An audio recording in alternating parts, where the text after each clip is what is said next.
Mr. Vice President, Darlene, Senator Graham, Larry, members of the Graham family, ladies and gentlemen, good morning. It's difficult to believe that we're here today to say a final farewell to Lindsey as he leaves the Capitol for the last time.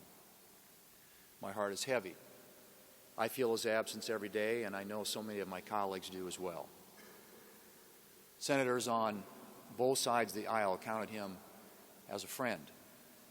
And Republicans and Democrats alike, including the Democrat leader, are here to say farewell. Lindsey was a towering figure here in the Senate and on the international stage. His leadership on national security and on our national defense is well known. I traveled with Lindsey all over the world as part of congressional delegations, and I saw firsthand just how much he was respected by our allies and just how well he was able to connect with foreign leaders around the globe. Striking, too, was the instant connection he had with the military men and women that we met. They recognized him immediately as one of their own. Lindsey's work on these issues would be enough to cement his place as a leader in the Senate.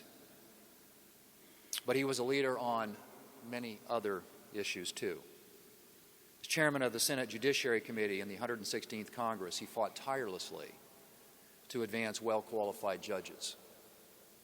He was serving as chair of the Budget Committee at the time of his death and was responsible for getting important tax relief legislation to the floor. And no tribute to Lindsey's work is complete without mentioning that he was a powerful voice for the pro-life movement.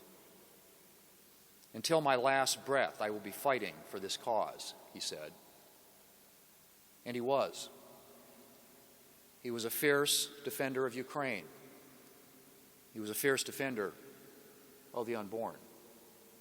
And on the surface, these might seem like two completely separate issues. But it strikes me that in another way, they are both of a piece. In both cases, Lindsey Graham saw injustice, and he spoke up. And, was as typical of Lindsey, he spoke up fearlessly. I don't apologize for being pro-life, he said in an interview in 2022, and probably on a number of other occasions. It didn't matter to Lindsey whether an issue was popular or unpopular, whether he had the full support of his colleagues or whether he was standing alone. If he believed he was in the right, he spoke up. He told things the way he saw them, and he didn't mince words. But lest anyone think it was all work and no levity with Lindsey, let me just say that there was no one who took his job more seriously than Lindsey Graham. But also no one was more capable of cracking up a room. During the work week here in Washington, a lot of us are away from our families, so we often get together in groups for dinner. And let me tell you, Lindsey was always the first call. The conversation and the laughs always flowed at any meal where Lindsey Graham was present.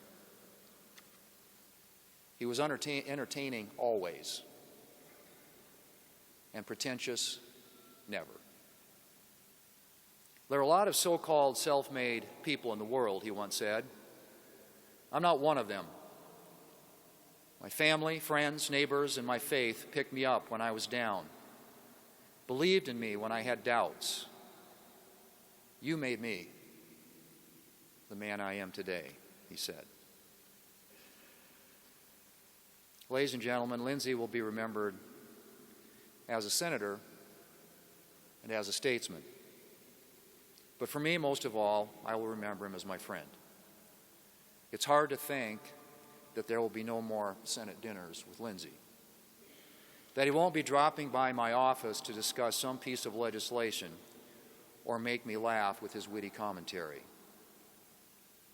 But I cling to the same faith that Lindsey had, to the sure and certain hope of the resurrection and the knowledge that death is not the end. I am the resurrection and the life, says the Lord. The one who believes in me will live, even though they die. And whoever lives by believing in me will never die. To Darlene and the Graham family, to Lindsey's beloved staff members, be assured of the prayers of my wife Kimberly and I, and the prayers of so many in this room. And to Lindsey, rest in peace, my friend.